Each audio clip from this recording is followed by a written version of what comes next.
On this episode of Urban U, we honor Black History Month with a series of stories celebrating people who've made a difference, trailblazing lives past and present.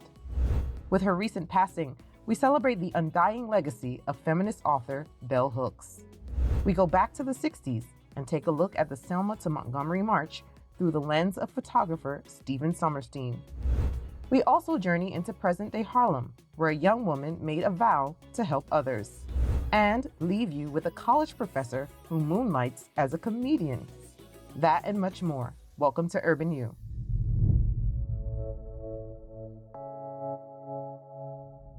I began to use the phrase in my work, white supremacist capitalist patriarchy, because I wanted to have some language that would actually remind us continually of the interlocking systems of domination that define our reality. She was an activist, an educator. I can't even imagine what my life would be like without the emphasis on education. A cultural critic, a feminist icon. Mass media is being used in that very same way right now to get women out of feminism and back into some patriarchal mode of thinking. She authored over 30 books, translated into 15 languages, and several thought-provoking essays before her untimely death on December 15, 2021. Before she became Bell Hooks, she was born Gloria Jean Watkins in a small town in Kentucky in 1952, both her parents working-class African Americans. In a statement following her recent death, her sisters said this: Gloria learned to read at an early age, and she even proclaimed that she would be famous one day. She set off on her path to becoming famous when she began attending Stanford University, where she received a bachelor's degree in English. Later, she earned a PhD from the University of California, Santa Cruz. Her career as a writer and educator began almost simultaneously around the mid-1970s when she became a professor and lecturer at the University of Southern California. It was there she published her first book, a book of poems called And There We Wept. It was also then that she began using the name Bell Hooks, a name she adopted from her maternal great-grandmother, whom she admired for her bold and snappy tongue. In 1983, one of her most celebrated works was published, Ain't I a Woman? Black Women and Feminism, which she began writing during her college years. Hailed as groundbreaking feminist text, the book explains the intersections of sexism, racism, and the devaluation of Black womanhood stemming from slavery. In 1999, she published All About Love, which offers new ways to love radically, a bestseller dubbed a classic. Through her evolution as one of the foremost intellectuals in the country, she entered the doors of several institutions as an educator, including Yale, Oberlin, and the City College of New York, where she became a distinguished professor of English in 1994. There she saw how privilege and class affects students. And the first thing I noticed was that my students were equally brilliant in the Harlem setting as they were when I taught at Yale or Oberlin, but their senses of what the meaning of that brilliance was and what they could do with it, their sense of agency was profoundly different. I think many professors do not try to give them the gift of critical thinking in a certain kind of patronizing way. Education just says all these people need is tools for survival, basic survival tools like their degree so they can get a job, and not in fact that we enhance their lives in the same way we've enhanced our lives by engaging in a certain kind of critical process.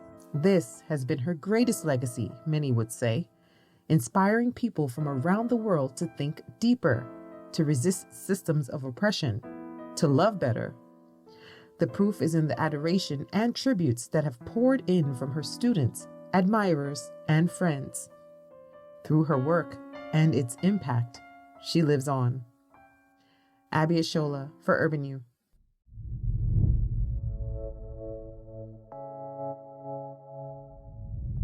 One of the most important issues being debated today is that of voting rights. It's a fight that goes all the way back to the 60s when Martin Luther King led the 1965 Freedom March from Selma to Montgomery. To find out more about the march, we spoke with CCNY alum and renowned physicist Stephen Somerstein, who documented the march in a series of evocative photographs.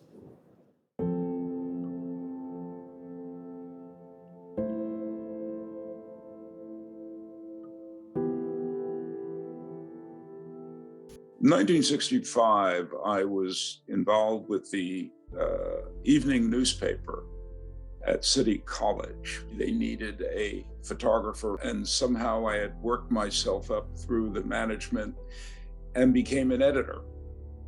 I had a young reporter named Tom Kelly, and he and I decided we were going to go down to Alabama. We were going to follow the students from City College. I had a feeling that the march would be a national symbol. People from all over the country would be there. The march was not without its risks. Activists involved in the previous Selma marches had been badly beaten and even killed. President Lyndon Johnson was going to federalize the National Guardsmen down in Alabama because the governor of Alabama would not protect the marches. He refused to do that. When we got into the downtown areas, you spot them on the rooftops along the way. I went up to one of the people from the Justice Department and I said, hey, listen, I want to go off into town here and pick up some film. Can you have one of your men come with me? And he refused. He said it was far too dangerous. I had lots of photographs of people watching the march, but rarely did you see them reacting. I could count on one hand the number of mostly young people who might have shown antipathy to the march, but that was a rarity. There were some people on the way who just waved. There was a young fellow who used zinc oxide paint vote on his forehead. He went back to his job and he got fired. Think about the community there, what people are willing to exhibit and not exhibit. For many people there, if they lived in the community, there could be consequences. When we got to the State House in Montgomery, I looked up and I saw that there were two flags flying on the top. And as I got closer, I couldn't make out at first, but then I looked that they had crossing bars on it, and I realized one was the state flag and the other one was the Confederate flag. There was no American flag flying on the state capitol, so you knew you were not in exactly friendly territory. Tell us about Dr. King's speech. That was very fascinating because while I was photographing him, I'd be in one ear listening to his speech and the other trying to get good shots of him. Then I got onto the stage and got behind Dr. King, took my photographs of King facing the marchers and got my iconic image. Then I said, I need to photograph the crowd itself. I want to see their faces. And then I photographed a wide panoramic view of the crowd listening to him. It wasn't until I blew up the negative and started looking at each individual face that I realized how much he had captured the moment for so many people. He acted as a kind of a lightning rod, but also a healer. And his speeches, if you listen to them, they talk about the promise of a better world to come. You look at just the lineup of people who went on that stage, one wonders in the crowd, how has their life changed after that moment in time? How did this experience covering the Freedom March change you? My photographing the civil rights and things prepared me to sort of really look at people. Don't just photograph people on the stage. Look at the people around that, the people on the sidelines. I take pictures even when I don't have a camera. I'll look at it and say, that's a great shot. That tells a good story. I'm Scott Kirby for Urban U.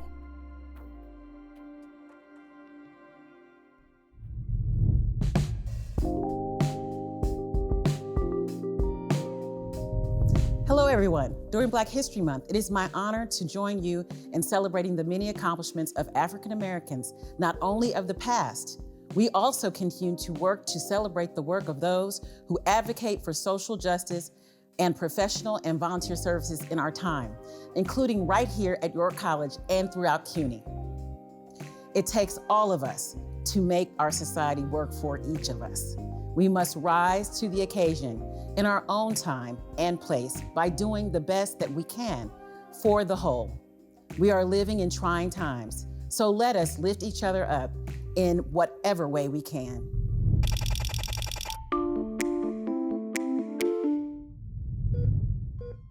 February is American Heart Month, and of course, February is also Black History Month. So we'd like to take this opportunity to celebrate a woman who encompasses both, the late, great Marie Maynard Daly. She may not be a household name, but, well, to say nothing of racial or gender factors, certainly very few chemists exist in the public eye as household names regardless. But Daly was a pioneer, with accolades from the American Heart Association, New York Academy of Sciences, and American Cancer Society to show for it. Not only did her research contribute to advances in understanding muscles, cells, proteins, and yes, heart health, but she stands as the first Black woman in American history to earn a PhD in chemistry. Marie Maynard Daly was born right here in Queens in 1921, and would go on to graduate with honors from CUNY's own Queens College in 1942. Now, while 1940s America was not exactly a level playing field, this was during World War II, and with the nation mobilized for war, more opportunities were available for women and minorities than had been before. And indeed, someone as gifted as Daly wasted little time taking advantage of that window, enrolling in Columbia University and completing that groundbreaking PhD in 1947. Her work in the field would prove equally groundbreaking. Always interested in cellular chemistry, her research described how muscle cells best absorb creatine, and furthermore, her studies led to new understandings of cell proteins as well as DNA. In fact, when Watson and Crick won the Nobel Prize in 1962 for describing the structure of DNA, Watson cited one of Daly's research papers in his acceptance. And that brings us to the heart. If you know you're supposed to watch your cholesterol for your heart's health, you have Daly to thank. Her studies were the first to call attention to the role of cholesterol in clogged arteries, and also provided a lot of foundational research into our modern understanding of hypertension. By 1986, Daly had retired from research, but not from advocacy. Realizing the importance of her own journey, in 1988, she established a scholarship for African American science students at her alma mater, Queens College.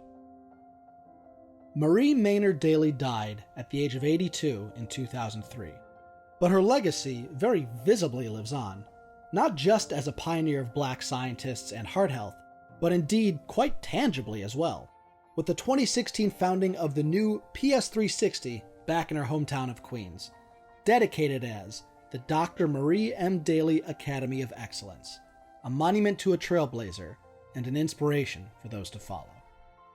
For the record, I'm Ari Goldberg.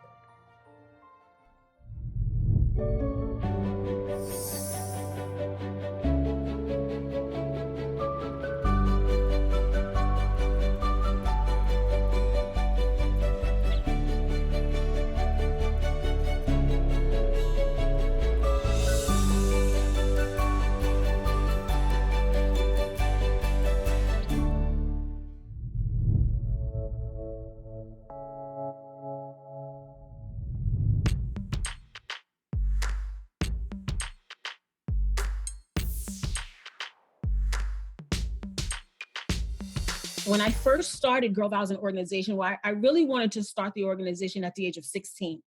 And that was during the time that I was going through my turmoil, and people came to rescue me, so to speak. And I said, you know what, one day I'm going to do something for girls that were like me. Since 2015, Dawn Rowe, a 3-time CUNY graduate, has been impacting the lives of young women through Girl Vow, a gender-focused mentoring program for girls and LGBTQ youth who face poverty, foster care, and the juvenile justice system.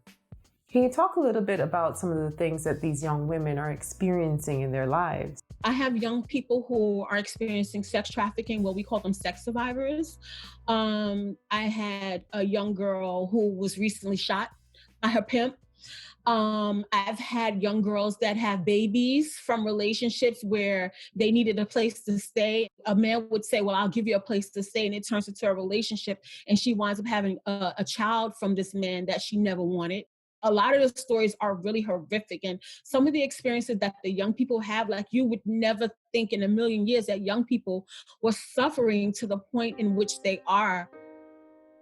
I was in and out of incarceration since I was like 15. My name is Kylasyia Thompson, and I'm affiliated with Girl Vow by being a part of the youth. My grandmother had passed away, so I didn't really have a person to like help with my daily needs, like keeping money in my pocket and stuff like that. So I started to like steal from other people. So I was in Rikers Island 3 months, and then I came home. I did the same thing. I got locked up again. I did like another 2 months. It was like ongoing, like 16, 17. I spent my 17th birthday in jail. Now I'm a first-time mom. My son is 4 months. I'm in college, obtaining my associate's degree in business management, and I work from home doing work study. Oh my God, I love Dawn so much. Like, I needed like money. I needed like transportation to get to like interviews and stuff like that. And she will always come through. Like, sometimes I'll be hungry because before I wasn't on like food stamps or government assistance or nothing like that. And she helped me get the application in.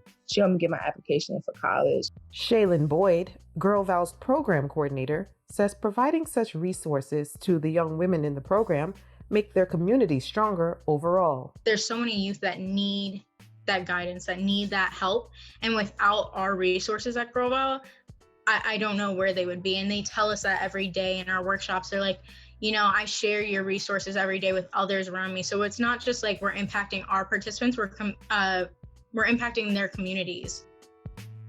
I felt like because I've been incarcerated, I'll never be able to get a job. I'll never be able to go to college. I'll never be able to do the things that I wanted to do. And Girl Vow has showed me, like, just because you had this little bump in the road doesn't mean that your life is completely over.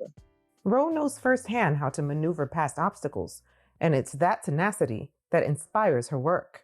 So Dawn, tell me your story. What brought you to this kind of work? So I think my story is rather interesting. I was a high school dropout, suffering from parental abandonment. I was suicidal. At some point in my life, I was a couch surfer, and I really didn't have any type of direction. I grew up with 3 friends. 2 of them are incarcerated for life due to murder charges. 1 is deceased, and then there's me.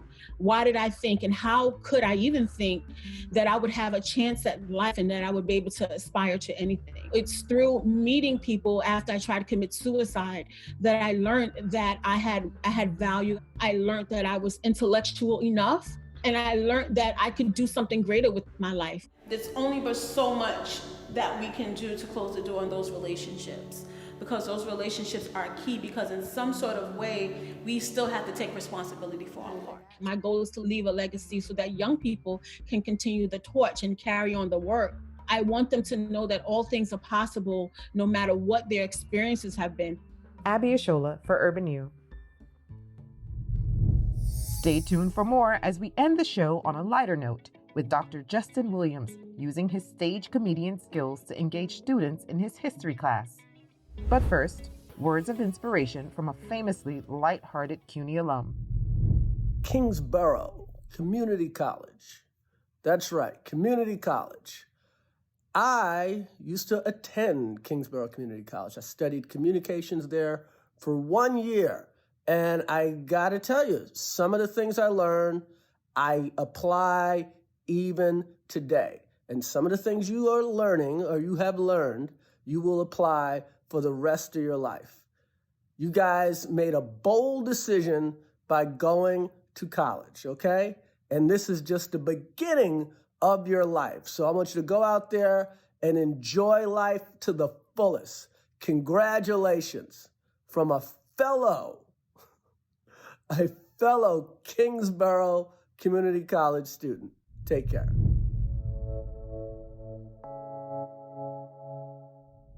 This is Justin Williams, PhD. I'm an associate professor of history at the City College of New York.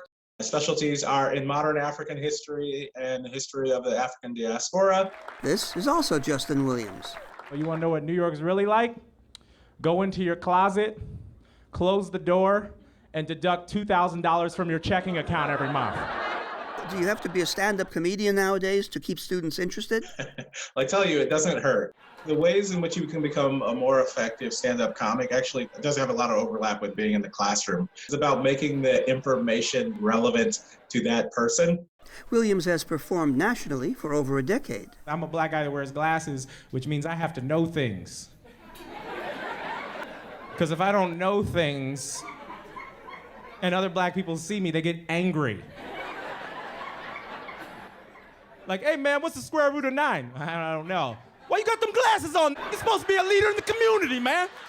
Any skills you have to hold people's attention in the social media era are very useful. I actually moved around a lot growing up. I had 2 divorced parents, and so I was moving back and forth between Dallas, Texas, and Kansas City.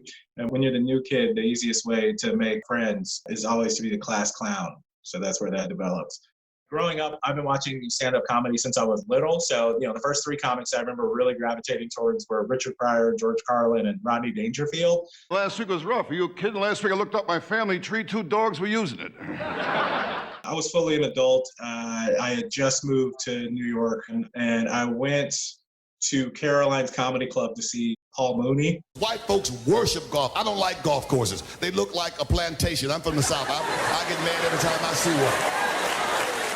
To see somebody speak that way and be incredibly provocative with an audience, I was like, I don't want to do exactly what Paul Mooney's doing, but I know I want to be in an environment like this, and started performing. And I've been performing consistently now.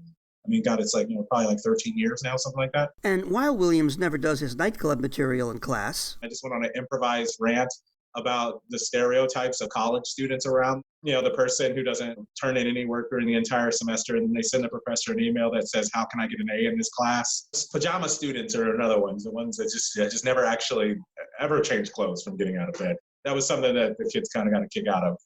Nowadays, a comedian has to do more than just stand up to get their name out there. What y'all mad at me for? Y'all still upset about Pluto? It's not a planet because it's too small. That just shows what you know.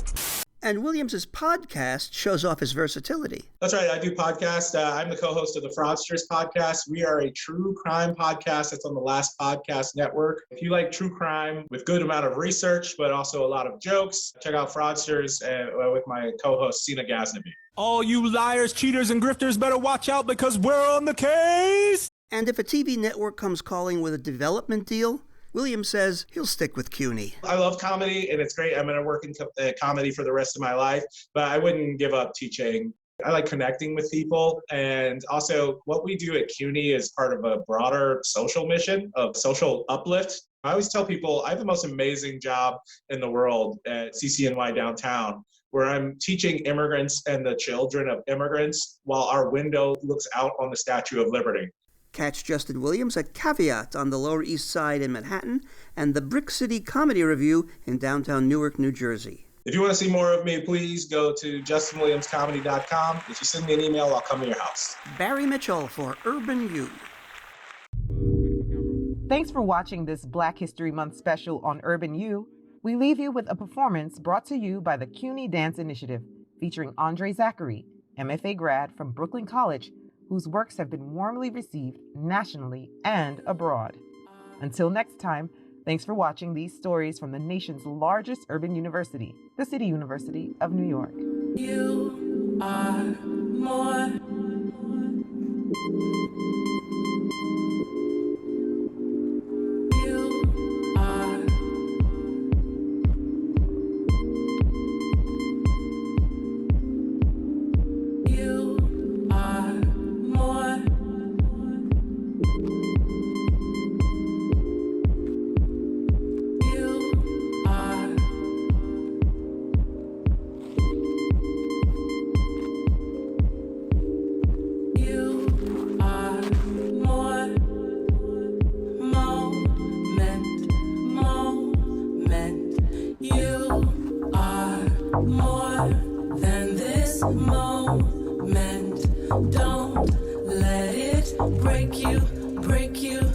break you down, take you